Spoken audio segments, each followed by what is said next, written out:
Assalamu alaikum, dear English fans. Welcome back to my another video. আজকের ভিডিওতে আমি আলোচনা করব 2025 সালের নবম দশম শ্রেণীর ইংরেজি প্রথম পত্র থেকে ইউনিট 1 লেসন 3 ও মি ও লাইফ কবিতাটি। এই কবিতাটির প্রথমে আমি শব্দের অর্থ আলোচনা করব, পরবর্তীতে এর গভীর কী অর্থ রয়েছে অর্থাৎ সিম্বলিক মিনিংগুলো আমি বলবো। আমি আছি আপনাদের সাথে মোহাম্মদ ফখরুল ইসলাম। আপনারা রয়েছেন সিম্বল ইংলিশ ম্যাথের সাথে, সঙ্গে থাকুন পুরো ভিডিওব্যাপী। নবম দশম শ্রেণীর শিক্ষার্থীরা, তোমরা যদি আজকের এই ভিডিওটি মনোযোগ দিয়ে শোনো, তাহলে তোমাদের এই কবিতাটি নিয়ে আর কোনো সংশয় থাকবে না। তোমরা আশা করি এই কবিতাটি, আজকের এই আলোচনা তোমাদের মনের মধ্যে খোরাক যোগাবে ভালো করে অর্থসহ মুখস্থ করে পড়ার জন্য, অর্থাৎ তোমরা টেস্ট পাবে আর কি। ওকে, আমরা আলোচনা যাই। প্রথমে বলতেছে এতে রিড দ্য পোয়েম, কবিতাটি পড়ো। এটা একটা ইম্পারেটিভ সেন্টেন্স।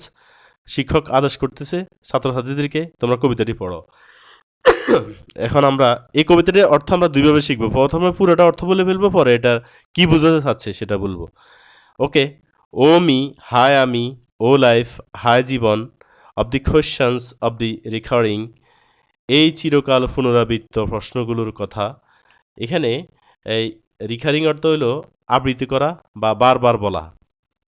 রিকারিং এই অর্থাৎ আমরা বারবার যে প্রশ্নগুলো জীবনে বলে থাকি, তাহলে কি প্রশ্ন আমরা নিজে পড়ি, কোন কথাগুলো আমরা বারবার রিপিট করি মানুষ। হ্যাঁ, অনেক কথাই তো বলি। Of the endless trains of the faithless, of the cities filled with the foolish. অর্থাৎ এখানে বলতেছে অব দি এন্ডলেস মানে যেটা সীমানাহীন, শেষ নেই, অনন্ত। আর ট্রেন্স মানে সারি, তাইলে অনন্ত সারি। অব দি ফেথলেস, বিশ্বাসহীন মানুষের, অর্থাৎ দুনিয়াতে বিশ্বাসহীন মানুষের কোনো শেষ নেই, বিশ্বাসহীন মানুষে ভরপুর, এটা বোঝা যাচ্ছে এখানে। Of সিটিজ filled with the foolish, বলতেছে কবি বলতেছে যে নির্বোধে ভরা শহরগুলোর কথা। অর্থাৎ এই কবি যে শহরে বসবাস করে, যে দেশে বসবাস করে, এই দেশের নির্বোধ অর্থাৎ বিবেক কাণ্ডজ্ঞানহীন মানুষের পরিপূর্ণ। ফিল্ড উইথ ফুলিশ মানে হলো নির্বোধ মানুষে পরিপূর্ণ। অব দি সিটিজ, শহরগুলোর, অর্থাৎ নির্বোধ মানুষে পরিপূর্ণ শহরগুলোর কথা কবি এখানে বলতেছে। এরপর বলতেছে of my self for ever reproaching my self, অর্থাৎ অফ মাই সেলফ নিজেকেই, ফর এভার বারবার, রিপ্রোচিং মাই সেলফ তিরস্কার করি। রিপ্রোচ মানে হলো তিরস্কার করা। বলতেছে আমরা নিজেকেই ছোট করি বারবার। তিরস্কার করা মানে ছোট করা, কাউকে ছোট করে কথা বলা। কবি বলতেছে আসলে কাউকে ছোট করি না, আমরা নিজেরাই নিজেকে ছোট করছি। কি করে?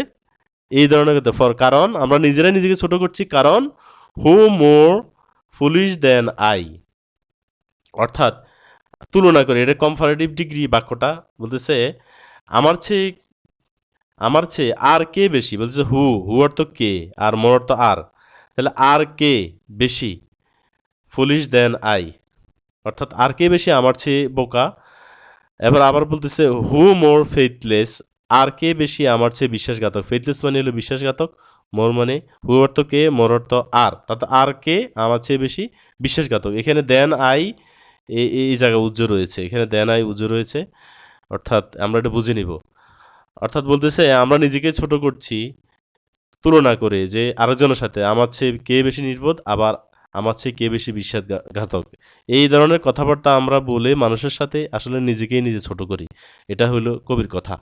এবার বলতেছে অফ আইজ দ্যাট, আবার বলতেছে কবি বলতেছে চোখগুলোর কথা, যা বেইনলি ক্র্যাপ দ্য লাইট, নিরর্থক প্রার্থনা করে আলোর জন্য। বলতেছে আমাদের চোখগুলো, যে আমাদের চোখগুলো এমন কিছু চায়, এমন কিছুর দিকে তাকায় যেটার আসলে কোনো প্রয়োজন নেই।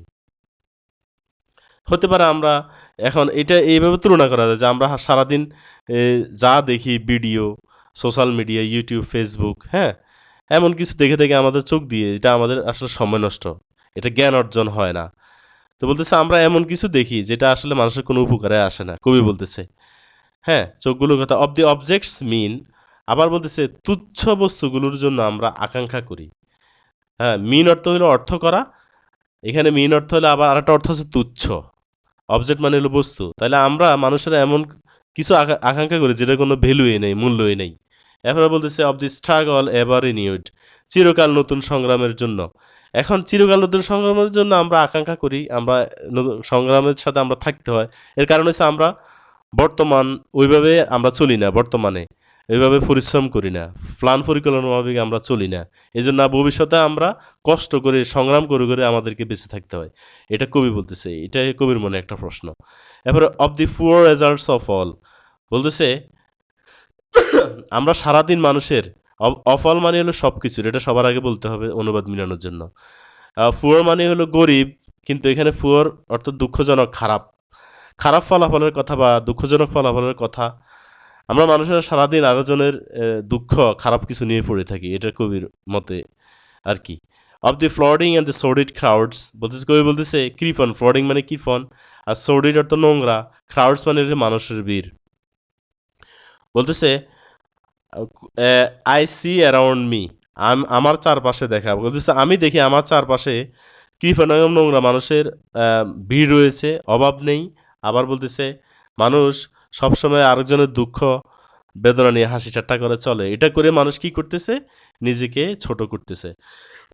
অর্থাৎ কবিতার সমাজের চিত্রটা এখানে বলতেছে এই কবিতার মাধ্যমে, এই শব্দগুলো দিয়ে আমাদের কাছে উপস্থাপন করছে, যেটা আমাদের আসলে প্রয়োজন নাই মানুষের এই জিনিসগুলো করা।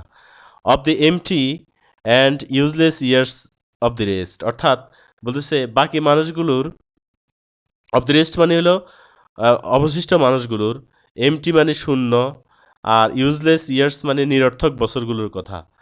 অর্থাৎ আমরা অতীতে এমন সময় আমরা অতিবাহিত করে আসি যে সময়ে আমরা খারাপ সময় যায়, আমরা অসুস্থ থাকি বা আমরা ব্যর্থ হই কোনো কাজ করে। হ্যাঁ, কবি বলতেছে উনি এমন একটা সমাজে আছে যে সমাজের মানুষগুলো অতীত নিয়েই পড়ে থাকে, ভবিষ্যতে কী করতে হবে সেটা নিয়ে ভাবে না। এটা দ্বারা এটা বোঝাচ্ছে আর কি। অর্থাৎ নিরর্থক সময় বা বছরগুলোর কথা আমাদের মনে থাকে, যেগুলো আমরা বর্তমানে এনে বারবার আমরা আমাদের স্বাস্থ্যের ক্ষতি করি, সময় অপচয় করি, যেটা আমাদের ভবিষ্যতের জন্য বর্তমানের জন্য কোনো কাজেই আসে না। এরপর বলতেছে উইথ দ্য রেস্ট মি, যেগুলোর সাথে আমি আছি, রেস্ট অর্থ হলো অবশিষ্ট থাকা আর কি। উইথ মানে সাথে, সাথে থাকা, এটা সিম্বলিক কবিতার সাথে আমরা যদি হুবু অনুবাদ মিলাতে যা মিলবে না, সিম্বলিক অর্থে অনেক কিছু মিলিয়ে নিতে হবে। যেন বলতেছে উইথ দ্য রেস্ট মি, যেগুলোর সাথে আমি আছি, ইন্টার্ট উইন্ড, নিজে জড়িয়ে পড়েছি। এখন এই যে পুরো কবিতা ভাবি যে শব্দগুলো আমি বললাম কবি বলছে, এখন আমরা পড়লাম এই যে ঘটনাগুলো কবি এখন বর্ণনা করলো, এটার সাথে আসলে কবি বলতেছে আমি নিজেই জড়িয়ে পড়েছি মানুষের সাথে। দ্য কোয়েশ্চন, প্রশ্নটি, ও মি, হায় আমি, সো স্যাড রিকারিং, এত দুঃখজনকভাবে ফিরে আসে, হোয়াট গুড, কী ভালো, অ্যামিড দিস, এইসবের মাঝে। এখন ও মি, ও লাইফ, হায় আমি, হায় জীবন। এখন কবি বলতেছে আমরা যে এই জিনিসগুলো নিয়ে পড়ে থাকি, কোন কোন জিনিস, আবার আমি একটু রিভিউ করি।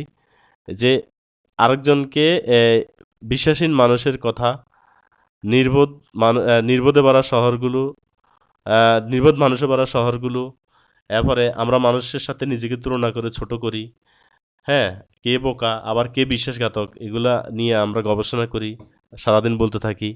এটা করে আমরা নিজেকে ছোট করি। আবার আমরা এমন কিছুর দিকে এমন কিছু দেখে দেখে সময় কাটাই যেটা আমাদের জন্য কোনো ধরনের উপকারে আসে না। আবার আমরা তুচ্ছ এমন কিছু চাই, কল্পনা করি যেটা তুচ্ছ, যেটা আমাদের প্রয়োজন নেই। আবার আমরা এমনভাবে চলি বর্তমানে যা আমাদের ভবিষ্যতে সংগ্রাম করে যেতে হয় কোনো পরিকল্পনা ছাড়া, অর্থাৎ আমাদের কষ্ট থেকেই যায়। এটা এটা এই যে এই প্রশ্নগুলো, এরপরে বলতেছে আমরা খারাপ ফলাফলের, আমরা আমাদের অতীতে যে দুঃখজনক যে বিষয়গুলো, এগুলো নিয়ে আমরা চিন্তিত থাকি। কৃপণ এবং নোংরা ভিড়গুলোর মাঝে, মানুষের মাঝে আমরা থাকি, তাদের মতো হয়ে যাই। কবি বলতেছে আমার চারপাশে দেখা মানুষগুলোর সাথে আমি তাদের মতো হয়ে যাচ্ছি, কবির একটা ভয় এখানে।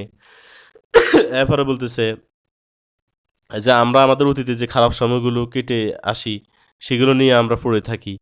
হ্যাঁ, এই সব কিছুই মানুষের জীবনের জন্য ক্ষতিকর, এবং কবি বুঝতে পারছে যে আমি যে এগুলোর সাথে জড়িয়ে যাচ্ছি এগুলো আমার জন্য ক্ষতিকর, এবং এগুলো না করার জন্য এই কবিতার মাধ্যমে কবি আমাদেরকে একটা বার্তা দিয়ে যাচ্ছে যেগুলো আমাদের জন্য ঠিক হবে না। অর্থাৎ এটা লাইফ নিয়ে একটা সুন্দর একটা কবিতা, অত্যন্ত চমৎকার। তোমরা আশা করি এটা বুঝে গেছ যে আবার বলতেছে হোয়াট গুড এমিট দিস, বলতেছে এইগুলো নিয়ে পড়ে থাকলে কি ভালো আছে, বলছে হোয়াট গুড কি ভালো আছে, এমিট মানে মধ্যে দিস এইগুলোর। এই যে আমরা যে সারাদিন এগুলো নিয়ে পড়ে থাকি, এগুলোর মধ্যে আসলে ভালো কোনো কিছু নিয়ে একটা প্রশ্ন আমাদের জন্য রয়ে গেছে কবি। এটা আমাদের জন্য একটা শিক্ষণীয় বিষয় এই কবিতাটা আমাদের জীবন পরিচালনার ক্ষেত্রে। আশা করি তোমরা এটা অর্থ বুঝতে পারছো সহজে। এখন আমি এই কবিতাটির সামারিটা তোমাদের কাছে তুলে ধরছি, পরে এতে ভিডিওতে আমি প্রশ্নগুলো তুলে ধরবো। সামারি হলো, সারমর্ম হলো, Walt Whitman is the writer of the poem. Walt Whitman হলো এই কবিতাটির লেখক। ওমি ও লাইফ কবিতাটি লিখছে ওয়াল্ট হুইটম্যান, ওমি ও লাইফ। হি টক্স, তিনি কথা বলেন, about the struggles and questions, অর্থাৎ সংগ্রাম এবং প্রশ্নগুলো অফ লাইফ জীবনের, ইন দ্য পোয়েম কবিতার মধ্যে। দ্য পোয়েট ফিলস স্যাড, কবি দুঃখ অনুভব করেন, অ্যাবাউট হিউম্যান ফ্লস, মানুষের, হিউম্যান মানে মানুষের, ফ্লস মানে ত্রুটি, ইউজলেস এফোর্টস মানুষের নিরর্থক প্রচেষ্টা, লস্ট ইয়ার্স এবং নিষ্ফল যে বছরগুলো যেগুলোতে মানুষ সফল হয়নি, এগুলো নিয়ে মানুষ পড়ে থাকে, এগুলো নিয়ে কবি অনেক দুঃখ অনুভব করেন, সেটা তিনি কবিতার মাধ্যমে আমাদেরকে জানিয়ে দিলেন। হি ওয়ান্ডার্স, কবি অবাক হন, what the purpose of life is, যে আসলে মানুষের জীবনের উদ্দেশ্য কী, এটা আমরা মানুষরা জানিই না। হি ফাইন্ডস হোপ, তারপরেও তিনি আশা খুঁজে পান। হি বিলিভস, তিনি বিশ্বাস করেন, লাইফ হ্যাজ মিনিং, লাইফের জীবনের অর্থ রয়েছে, বিকজ কারণ, উই আর অ্যালিভ, আমরা এখনও জীবিত, অ্যান্ড এবং ক্যান কন্ট্রিবিউট, আমরা অবদান রাখতে পারি, সামথিং ইউনিক, অনন্য কিছু করে। দ্য পোয়েম টেলস আস, কবিতাটি আমাদেরকে বলে, টু ফাইন্ড, খুঁজে নিতে, আওয়ার পারপোজ, আমাদের জীবনের লক্ষ্য উদ্দেশ্যকে খুঁজে নিতে, সফল লক্ষ্য উদ্দেশ্য, অ্যান্ড প্লে আওয়ার পার্ট, এবং আমাদের এই দায়িত্ব এবং কর্তব্য ভূমিকা রাখার জন্য, ইন দ্য ওয়ার্ল্ড, বিশ্বের মধ্যে। ডিয়ার ভিউয়ার্স অ্যান্ড লিসেনার্স, এখানে শেষে একটা কথা রয়েছে কবিতার, সেটা হলো এই যে বলতেছে, এই যে এখানে উত্তরের মধ্যে একটা কথা রয়েছে যে দ্যাট ইউ আর হেয়ার, তুমি যে এখানে আছো, অর্থাৎ আমরা যে এইরকম সমাজে আছি, দ্যাট লাইফ এক্সিস্টেন্ট আইডেন্টিটি, এর মানে হলো, দ্যাট মানে হলো, এর মানে হলো জীবন, লাইফ মানে জীবন, এক্সিস্ট বিদ্যমান রয়েছে বা আছে, টিকে আছে, মানুষের জীবন টিকে আছে এবং মানুষের পরিচয় সত্তাও এর মধ্যে আছে, সেটা আমাদেরকে নিজেরাই নিজেকে এটা গুছিয়ে নিতে হবে। That the powerful play goes on, বলতেছে এই যে শক্তিশালী এক নাটক চলছে, এখানে পাওয়ারফুল শক্তিশালী প্লেয়ার তো হলো নাটক, গোস অন মানে চলছে, প্রবাহমান রয়েছে মানুষের জীবনে, এই যে ঘটনাগুলো ঘটতেছে। You may contribute a verse, তুমি একটা ছন্দ রাখতে পারো বা তুমি একটা অবদান রাখতে পারো ভালো কিছুর। এখানে ভার্স দ্বারা আসলে বুঝেছে মানুষের জীবনে যখন ছন্দ হারিয়ে ফেলে, সফলতার পথ হারিয়ে ফেলে, তখন মানুষ এইগুলোর মাঝেও জীবিত থাকলে, যদি পরিকল্পিতভাবে চলাফেরা করে, হ্যাঁ পরিশ্রম করে, তাহলে মানুষ একটা ভার্স আনতে পারে তার জীবনে, মানে ছন্দ আনতে পারে। ওকে, এই যে সামারিতে সেটা উঠে আসছে। আশা করি তোমরা এই কবিতাটির অর্থ এবং ইনার মিনিং বুঝতে পারছো। পরবর্তী ভিডিওতে আমি এটার এই যে সি, অর্থাৎ কোশ্চেন এবং আনসারগুলো আলোচনা করব। সঙ্গে থাকার জন্য আমন্ত্রণ রইল। ধন্যবাদ সবাই।